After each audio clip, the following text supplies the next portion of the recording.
Bonjour à tous les amis, c'est Gamerock, j'espère que vous allez bien, moi ça va très bien. Aujourd'hui on se retrouve pour une nouvelle vidéo, qui est l'épisode 4, donc je crois. Donc le titre ce sera Bug RN6, parce qu'en fait, je vais vous expliquer le titre de cet épisode 4. C'est qu'en fait, j'ai fait un combat, et donc j'étais à 1609 trophées aussi. Enfin j'étais plus bas, j'étais à 1670 je pense. Et donc j'ai gagné plus... 15 peut-être, je ne sais plus. J'ai gagné des trophées donc. Et donc ce qui a fait que je suis remontée à 1609. Voilà. Puis j'ai fait un combat où j'ai fait une égalité. Après j'ai fait un combat là où je viens de perdre. Non, je vais pas vous dévoiler ça. Où j'ai perdu, du coup je suis redescendue. Et là je viens de refaire un combat où j'ai gagné. Et en fait avant ça j'ai gagné un coffre comme ça en argent. Au lieu d'être à raid 5, était à raid 6. Donc ça m'a fait un bug. Et dès que je faisais un combat, ça me mettait en arrêt de 6. Donc en fait, si j'aurais gagné les deux fois, j'aurais eu deux coffres arrêt de 6. Du coup, je me suis dit, ouais, super, un coffre arrêt de 6, il faut voir, peut-être que je peux débloquer quelque chose d'arrêt de 6, donc dedans. Il faut que il faut que je gemme ce coffre. Du coup, ce que j'ai fait, c'est que je l'ai gémé. Il restait 2 heures, je pense, ouais, 2 heures, je crois. Et du coup, j'ai débloqué une nouvelle carte qui est arrêt de 6. Donc, je vais vous la montrer tout de suite. Hop là, je laisse le suspense.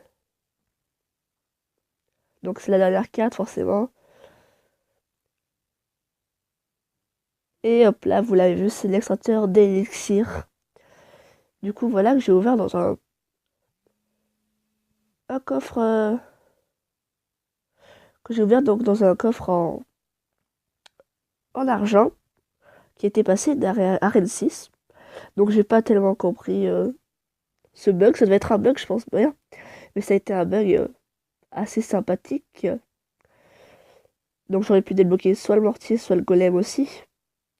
Donc comme vous voyez, déblocage arène 6 et je ne suis pas passé encore une seule fois à arène 6 et pour vous le prouver.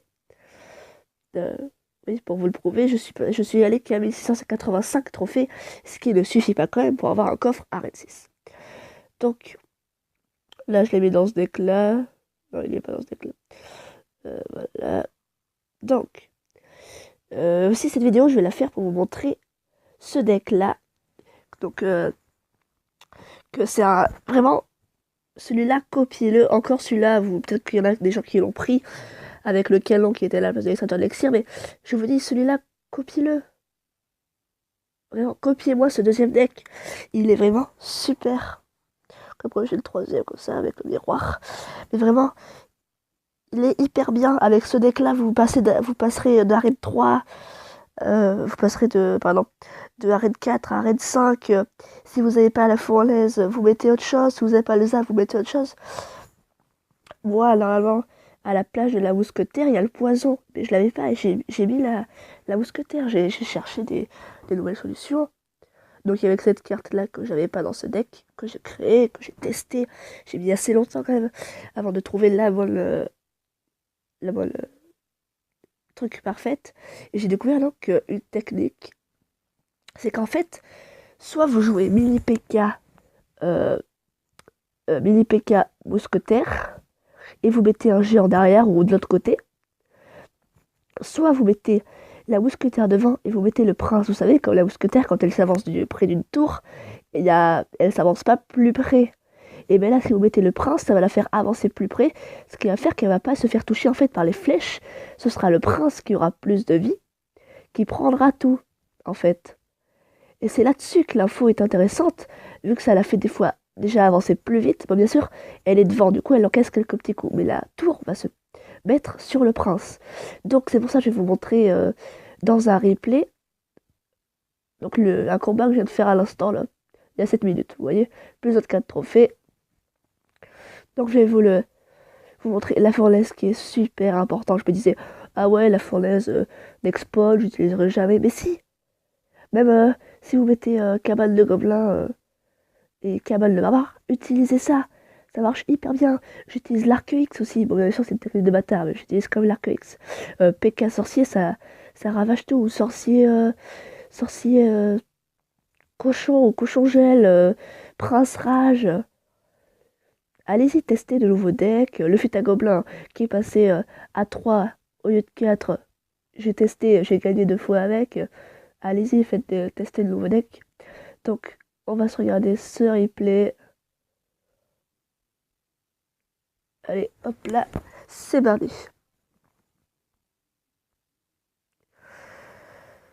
Donc là, j'ai posé la fournaise en premier.